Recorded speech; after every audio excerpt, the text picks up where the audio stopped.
غصہ نہ کرے، اور اگر شیطان کبھی تمہیں کچوکا لگائے تو اللہ سے پناہ مانگو، بے شک وہ سننے والا جاننے والا ہے۔ نبی صلی اللہ علیہ وسلم نے اپنی صحابی کو نصیحت فرمائی، غصہ نہ کرو، غصہ نہ کرو۔ آپ صلی اللہ علیہ وسلم کے پاس ایک شخص کو غصہ آیا تو آپ صلی اللہ علیہ وسلم نے اسے حکم دیا کہ شیطان رجیم سے اللہ کی پناہ لو۔ دعا فرمائی، میرے رب، میں تیری پناہ مانگتا ہوں کہ شیاطین میرے پاس آئے۔ بے شک وہ لوگ جو تقوی والے ہیں، جب شیطان کی طرف سے ان پر یلغار ہوتی ہے تو وہ خدا کو یاد کرتے ہیں تو روشنی میں آ جاتے ہیں۔ حدت اور غضب ان چیزوں میں سے ہے جو رنج و فکر اور غم پیدا کرتی ہیں۔ نبی کریم صلی اللہ علیہ وسلم نے ان کی دوا یہ تجویز کی ہے، غصہ و غضب چھوڑنے کا طبیعت کو عادی بنائے۔ اپنے غصہ کو پی جانے والے جب انہیں غصہ آتا ہے تو وہ مغفرت کی دعا کرتے ہیں۔ دوسری چیز وضو ہے، چونکہ غضب آگ کا ایک انگارہ ہے اور آگ کو پانی بجھاتا ہے۔ طہارت ایمان کا ایک حصہ ہے، وضو مومن کا ہتھیار ہے۔ غصہ کم کرنے کی تدبیر میں یہ بھی ہے کہ کھڑا ہو تو بیٹھ جائے، بیٹھا ہو تو لیٹ جائے۔ ایک چیز یہ ہے کہ خاموشی اختیار کرے، غصہ آئے تو کلام نہ کرے، اور یہ یاد کرے کہ غصہ پی جانے والوں اور درگزر کرنے والوں کو کیا ثواب ملے گا۔ صبح سویرے پڑھی جانے والی دعائیں۔ ذیل میں ہم بعض وہ اذکار اور دعائیں لکھتے ہیں جنہیں آپ روز صبح صبح پڑھیں۔ ان دعاؤں سے خوشی و مسرت بھی حاصل ہوگی، شیاطین انس و جن سے بھی آپ محفوظ رہیں گے۔ دن بھر یہ اذکار آپ کی حفاظت کریں گے۔ بعض اذکار جو صحیح احادیث سے ثابت ہے یہ ہے: امسینا و امسی الملک للہ والحمد للہ ولا الہ الا اللہ وحدہ لا شریک لہ لہ الملک ولہ الحمد وہو علی کل شیء قدیر۔ رب اسألک خیر ما فی ہذہ اللیلہ وخیر ما بعدہا واعوذ بک من شر ہذہ اللیلہ وشر ما بعدہا۔ رب اعوذ بک من الکسل وسوء الکبر ورب اعوذ بک من عذاب فی النار وعذاب فی القبر۔ ایک حدیث میں یہ دعا آئی: اللہم عالم الغیب والشہادہ فاطر السماوات والارض رب کل شیء وملیکہ اشہد ان لا الہ الا انت اعوذ بک من شر نفسی وشر الشیطان وشرکہ وان اقترف علی نفسی سوء او اجرہ الی مسلم۔ ایک حدیث میں یہ دعا آئی ہے: بسم اللہ الذی لا یضر مع اسمہ شیء فی الارض ولا فی السماء وہو السمیع العلیم۔ 3 مرتبہ پڑھے۔ اللہم انی اصبحت اشہدک وان حملہ عرشک وملائکتک وجمیع خلقک انک انت اللہ لا الہ الا انت وحدک لا شریک لک وان محمدا عبدک ورسولک۔ اسے 4 مرتبہ پڑھے۔ اللہم انی اعوذ بک من ان اشرک بک شیئا وانا اعلم واستغفرک لما لا اعلم۔ 3 بار۔ اصبحنا علی فطرۃ الاسلام وعلی کلمۃ الاخلاص وعلی دین نبینا محمد صلی اللہ علیہ وسلم ملۃ ابینا ابراہیم حنیفا مسلما وما کان من المشرکین۔ 3 مرتبہ۔ سبحان اللہ وبحمدہ عدد خلقہ ورضا نفسہ وزنۃ عرشہ ومداد کلماتہ۔ 3 بار۔ رضیت باللہ ربا وبالاسلام دینا وبمحمد صلی اللہ علیہ وسلم نبیا۔ 3 مرتبہ۔ اعوذ بکلمات اللہ التامات من شر ما خلق۔ 3 بار۔ اللہم بک اصبحنا وبک امسینا وبک نحیا وبک نموت والیک النشور۔ لا الہ الا اللہ وحدہ لا شریک لہ لہ الملک ولہ الحمد وہو علی کل شیء قدیر۔ 100 بار۔ وقفہ۔ ابن القیم رحمہ اللہ کہتے ہیں کہ تمام صوفیاء کا اتفاق ہے کہ بے توقیفی یہ ہے کہ اللہ تمہیں تمہارے نفس کے سپرد کر دے اور درمیان سے ہٹ جائے، اور توفیق یہ ہے کہ اللہ تمہیں نفس کے حوالہ نہ کرے بلکہ ساتھ رہے۔ بندے اسی توفیق اور بے توقیفی کے مابین ہے، بلکہ ایسا بھی ہوتا ہے کہ توفیق سے بے توقیفی ہو جائے۔ چنانچہ بندہ اللہ کی عطا پر اس کا ذکر و شکر کرتا ہے تو مزید توفیق ملتی ہے، اور اگر معصیت و مخالفت اور ناشکری و غفلت کا رویہ اختیار کرتا ہے تو اللہ اسے تنہا چھوڑ دیتا اور بے توفیق کر دیتا ہے۔ جو بندہ اس حقیقت کو کما حقہ جان لے، اسے معلوم ہوگا کہ توفیق کی شدید ضرورت ہر لمحہ اور ہر آن ہوتی ہے۔ اس کا ایمان اور اس کی توحید سب اللہ رب العالمین کے ہاتھوں میں ہے۔ اگر پلک جھپکنے کے برابر بھی اللہ اس کو چھوڑ دے تو اس کی توحید اور ایمان سب جاتا رہے گا۔ اسے تھامنے والا وہی ہے جو آسمان کو زمین پر گرنے سے بچائے ہوئے ہے۔ قرآن ایک بابرکت کتاب۔ خوش بختی اور انشراح صدر کے اسباب میں سے ایک یہ ہے کہ تدبیر اور گہرائی سے اللہ کی کتاب کی قرأت اور تلاوت کی جائے، کیونکہ اللہ نے اسے ہدایت، رحمت، نور اور قلب کو شفا بخشنے والا قرار دیا ہے۔ تمہارے پاس، تمہارے رب کے پاس سے موعظت اور سینوں کو شفا بخشنے والا نسخہ آ گیا ہے۔ سورہ نمبر 10 آیت نمبر 57۔ یہ قرآن پر غور نہیں کرتے، ان کے دلوں پر تالے پڑ گئے ہیں۔ سورہ نمبر 47 آیت نمبر 24۔ یہ قرآن میں غور و فکر نہیں کرتے، اگر وہ اللہ کے پاس سے نہ ہوتا تو یہ اس میں بہت سا اختلاف دیکھتے۔ سورہ نمبر 4 آیت نمبر 82۔ ایک ایسی کتاب ہے جو ہم نے آپ پر اس لیے اتاری ہے کہ لوگ اس میں تدبر کریں، یہ کتاب برکت والی ہے۔ سورہ نمبر 38 آیت نمبر 29۔ بعض اہل علم کہتے ہیں کہ تلاوت کے لحاظ سے مبارک ہے، اس پر عمل کرنا، اسے حکم بنانا اور اس سے استنباط کرنا بھی بابرکت ہے۔ صالحین میں سے ایک نے کہا کہ مجھے ایک نامعلوم غم اور فکر کا احساس ہوا تو میں نے قرآن شریف لے کر تلاوت شروع کر دی۔ خدا کی قسم وہ غم دفعتاً زائل ہو گیا۔ تقدر کی جگہ اللہ نے مجھے خوشی و شادمانی عطا فرمائی۔ بلا شبہ یہ قرآن اس راستہ کی رہنمائی کرتا ہے جو سب سے سیدھا ہے۔ سورہ نمبر 17 آیت نمبر 9۔ اس کے ذریعے اللہ ان کو ہدایت دیتا ہے جو سلامتی کے راستوں پر چلتے اور اللہ کی رضا جوئی چاہتے ہیں۔ اسی طرح ہم نے آپ کی طرف اپنے حکم سے روح کو اتارا ہے۔ سورہ نمبر 42 آیت نمبر 52۔ شہرت کی ہرس نہ کرے۔ شہرت کی ہرس کی قیمت تقدر اور رنج و فکر ہے۔ وہ دل کی صفائی اور سکون و چین اڑا دیتی ہے۔ لوگوں کی رضا جوئی کا تکلف کرنا پڑتا ہے۔ اہل ایمان کی صفت یہ ہے کہ وہ زمین میں تکبر و فساد نہیں برپا کرتے۔ سورہ نمبر 28 آیت نمبر 83۔ ایک شاعر نے کہا ہے، نفس کو گمنام کر دینے والا اسے زندہ اور روحانی بنا دیتا ہے۔ اس کی راتیں مضطربانہ پہلو بدلتے نہیں گزرتے۔ ہوائیں جب تیز و تند ہوتی ہے تو اونچے درختوں کو ہی اکھاڑ پھینکتی ہے۔ ایک اثر ہے، جو ریاکاری کرے گا اللہ اس کے ساتھ دکھاوا کرے گا، جو شہرت چاہے گا اسے شہرت مل جائے گی۔ یہ لوگوں سے دکھاوا کرتے ہیں۔ سورہ نمبر 4 آیت نمبر 142۔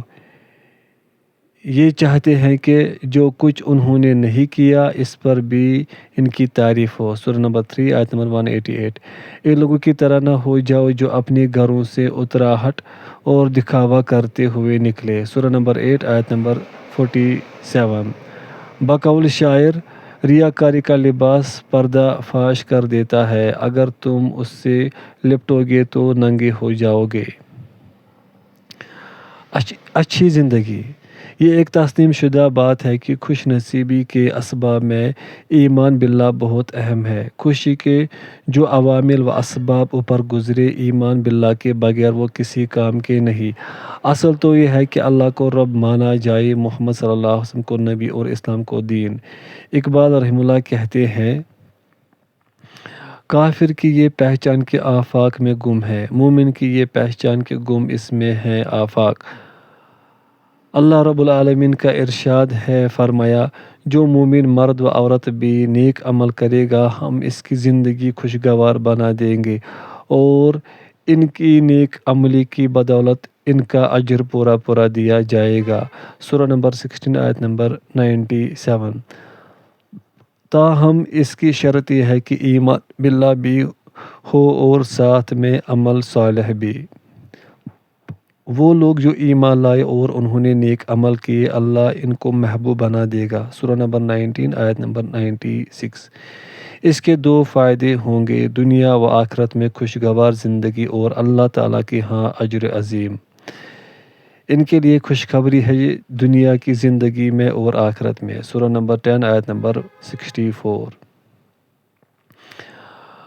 مصیبت سے فائدہ ہوتا ہے، مصائب و حوادث سے نہ گھبرائے، نہ ان کی زیادہ پرواہ کرے۔ حدیث کے مطابق جن کو اللہ بند کرتا ہے انہیں مبتلائے مصیبت کرتا ہے، جو اس پر راضی ہو جائے اللہ بھی اس سے خوش ہوگا، جو راض ہو اللہ بھی اس سے ناراض۔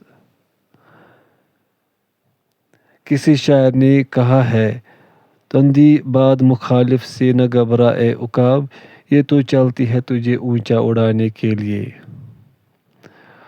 عبودیت کا تقاضا، اچھی بری تقدیر پر راضی ہونا اور سر تسلیم خم کرنا ایمان و بندگی کا تقاضا ہے۔ فرمایا ہم تم کو کچھ خوف، بھوک اور مالوں اور جانوں اور پھلوں میں کمی کر کے آزمائیں گے اور صبر کرنے والوں کو بشارت دے دیجیے۔ سورہ نمبر 2 آیت نمبر 155۔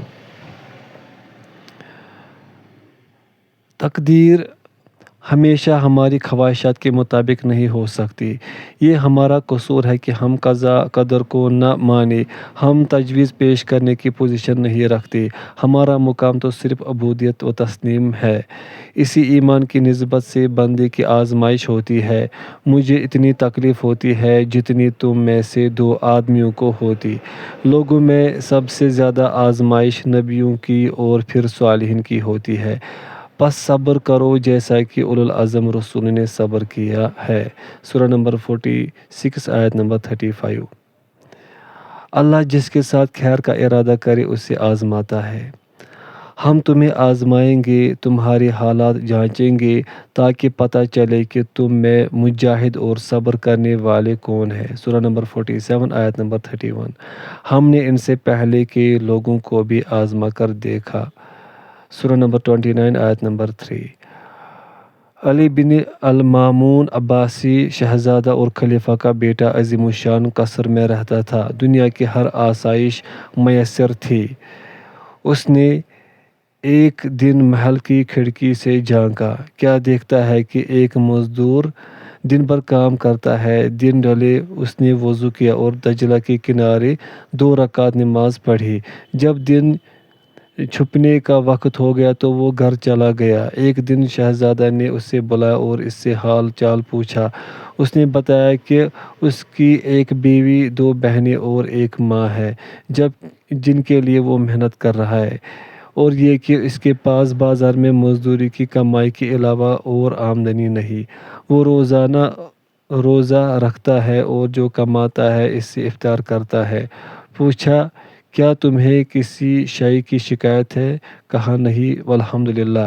یہ سب سن کر شہزادہ نے محل چھوڑ دیا، امیرانہ ٹھاٹھ چھوڑ دیے اور مضطربانہ دور نکل گیا اور کئی سال بعد خراسان کی طرف لکڑی کا کام کرتے ہوئے انتقال کر گیا۔ اسے اس کام میں مسرت ملی تھی وہ جو قصر میں حاصل نہ ہوئی تھی۔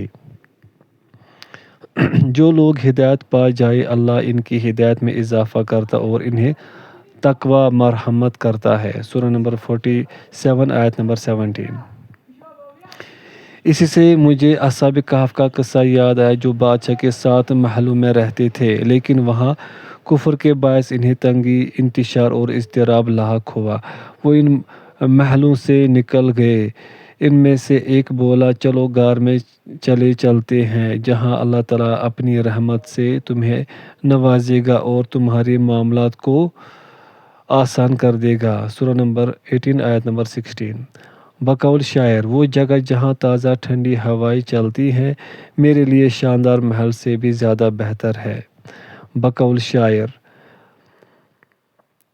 حباب کے لیے تو سوئی کا ناکہ بھی میدان ہے، ہماری پالکے مہمانوں کے لیے فرش راہ ہے۔ مطلب یہ ہے کہ محنت، محبت اور ایمان کے ساتھ تنگ جگہ بھی وسیع اور الفت سے بہت چیزیں قابل برداشت ہو جاتی ہیں۔ احمقوں کی ہم نشینی سے حزن و ملال ہوتا ہے۔ امام احمد رحمہ اللہ کہتے ہیں، سخت دل اہل بدعت اور احمق ہوتے ہیں جو مشرب میں مختلف ہوں، جن کے تصرفات اچھے نہ ہوں، گویا کہ وہ لکڑی کے کھوکھلے گٹھے ہیں، انہیں کوئی بات سمجھ میں نہیں آتی۔ ایسے لوگوں کے بارے میں امام شافعی رحمہ اللہ کہتے ہیں، سخت دل آدمی میرے پاس بیٹھتا ہے تو مجھے لگتا ہے زمین اس کی جہت میں ڈانوا ڈول ہو رہی ہے۔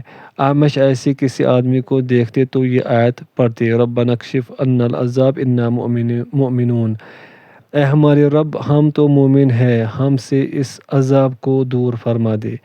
ایسے لوگوں کے بارے میں ایک شاعر نے کہا ہے کہ ان کے طول قامتی یا پست قامتی کو نہ دیکھو، ان کے جسم کھچروں کے اور عقل چڑیوں جتنی ہے۔ ابن تیمیہ رحمہ اللہ فرماتے ہیں کہ سخت دلوں کی ہم نشینی ایک بخار ہے جسے الرب کہتے ہیں۔ جب آپ ان لوگوں کو دیکھیں جو ہماری آیت میں گھستے ہیں تو ان سے اعراض کر لے، ان کے ساتھ نہ بیٹھے۔ برے ہم نشین کی مثال ایسے ہیں جیسے بھٹی جھونکنے والا، ایسا شخص جو فضائل سے خالی ہو، جو قدروں کا لحاظ نہ کرتا ہو، جو اپنی شہواتوں اور خواہشات کے پیچھے چلتا ہو، دلوں پر گراں گزرتا ہے۔ ان کے ساتھ نہ بیٹھو یہاں تک کہ یہ کسی دوسری بات میں نہ لگ جائے، تب تم انہیں کی طرح ہوگے۔ ایسے آدمی سے خطاب کر کے ایک شاعر نے اسے کہا کہ تم دیکھنے میں انسان لگتے ہو لیکن تمہارا شمار ہاتھیوں میں ہوتا ہے۔ ابن قیم رحمہ اللہ کہتے ہیں، ایسے آدمی سے پالا پڑے تو جسم سے تو وہاں رہو، روح کہیں اور ہو، ذہناً وہاں سے منتقل ہو جاؤ، اس کو دیکھو نہیں، اس کی سنو نہیں، حتیٰ کہ اللہ تمہارے اور اس کے بیچ کوئی راستہ کھول دے۔ جن کے دل غافل ہے ان کی اطاعت نہ کیجیے، جو اپنی خواہش کے پیچھے چلتا ہے اور جس کا معاملہ افراط و تفریط والا ہے۔ مصیبت زدوں سے، حدیث قدسی میں وارد ہے، دنیا میں جس کے محبوب کو میں نے لے لیا ہو، پھر وہ ثواب کی امید میں صبر کرے تو اس کے بدلے میں اسے جنت دوں گا۔ بخاری۔ شاعر کہتا ہے، تمہاری زندگی بھی میرے لیے عبرت و نصیحت تھی، لیکن مرنے کے بعد اب تم اور بڑے واعظ ہو گئے ہو۔ ایک صحیح حدیث میں یہ بھی ہے کہ جس کی دو پیاری چیزیں یعنی آنکھیں میں نے لے لی، ان کے بدلے اسے جنت دوں گا۔ نگاہ اصل میں اندھی نہیں ہوتی بلکہ سینوں میں رہنے والے دل اندھے ہو جاتے ہیں۔ ایک اور صحیح حدیث میں ہے کہ اللہ عز و جل جب کسی مومن بندے کے بیٹے کی روح قبض کر لیتا ہے تو ملائکہ سے کہتا ہے، تم نے میرے مومن بندے کے بیٹے کی روح قبض کر لی؟ وہ کہتے ہیں، جی ہاں۔ فرماتا ہے، تم نے اس کے جگر کا ٹکڑا لے لیا؟ کہتے ہیں، جی ہاں۔ تو فرماتا ہے، میرے بندے نے کیا کہا؟ وہ کہتے ہیں، اس نے تیری حمد کی اور انا للہ پڑھا۔ تب اللہ تعالیٰ فرماتا ہے کہ میرے بندے کے لیے جنت میں ایک گھر بنا دو اور اس کا نام بیت الحمد رکھو۔ ترمذی۔ ایک اثر میں یہ بھی آیا ہے کہ مصیبت زدوں کے ثواب اور اچھے انجام کو دیکھ کر قیامت کے دن لوگ یہ تمنا کریں گے کہ انہیں کینچیوں سے کاٹ دیا جاتا، صبر کرنے والوں کا اجر بغیر حساب کے پورا پورا دیا جاتا ہے۔ تم نے جو صبر کیا ہے اس پر تمہیں سلام ہو۔ اے ہمارے رب، ہمارے اوپر صبر انڈھیل دے۔ صبر کرو اور صبر اللہ کے ذریعے ہو، صبر کرو، بلا شبہ اللہ کا وعدہ حق ہے۔ حدیث میں آیا ہے کہ جتنی بڑی آزمائش ہوگی اتنا ہی اجر ملے گا۔ اللہ جب کسی قوم سے محبت کرتا ہے تو ان کو ابتلا میں ڈالتا ہے۔ جو راضی ہو جائے اس سے اللہ راضی ہوگا، جو ناراض ہوا اس سے اللہ ناراض ہوگا۔ ترمذی۔ مصائب میں صبر، تقدیر اور اجر 3 چیزیں ہیں۔ آدمی کو جاننا چاہیے کہ جس نے دنیا اسی نے لے لیا، جس نے لیا اسی نے دیا تھا۔ اللہ تمہیں حکم دیتا ہے کہ امانت والوں کو لوٹا دو۔ بقول شاعر، مال اور اہل و عیال سب امانت ہے اور ایک دن سب امانتیں واپس ہونی ہے۔